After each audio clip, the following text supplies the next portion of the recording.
бозори Ҳулбукро ноҳияи Восеъ ки 2 моҳ қабл бо дастури раиси вилоят муваққатан баста шуда буд, пас аз ислоҳи камбудиҳо дубора ба фаъолият оғоз кард.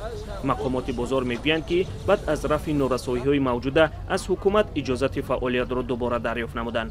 ҳоло ба тоҷирон иҷозат дода шудааст ки дар рӯзҳои душанбе ва ҷумъа маҳсулоти худро ба фурӯш бароранд. бозори Ҳулбук ҳамаи бозорош, чӣ либоса бошад, чӣ хӯрока бошад, чӣ молбозорош аз ин пас ҳам рӯзи душанбе кор мекунад, ҳам рӯзи ҷамъа.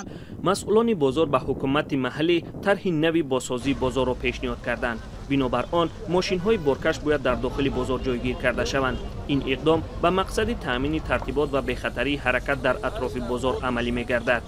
раиси ноҳияи Восеъ Ҷамшед Шарифзода низ дастур додааст ки бозор ба шакли доимӣ фаъол гардад, то барои тоҷирону аҳолӣ имкониятҳои бештар фароҳам оварда шавад.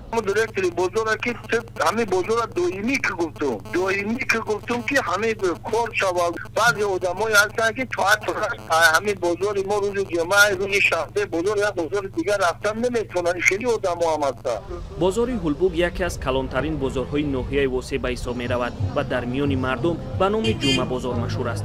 он дар канори шоҳроҳи душанбе кӯлоб хоруғ ва роҳи оҳан ҷойгир буда ҳар ҳафта то 400 тоҷир дар он ба фурӯш машғул мешаванд.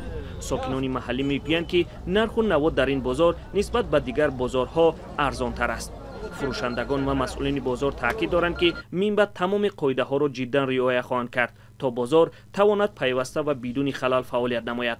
ҳоло бо боз шудани бозор садҳо тоҷир дубора ба дуконҳои худ баргаштаанд.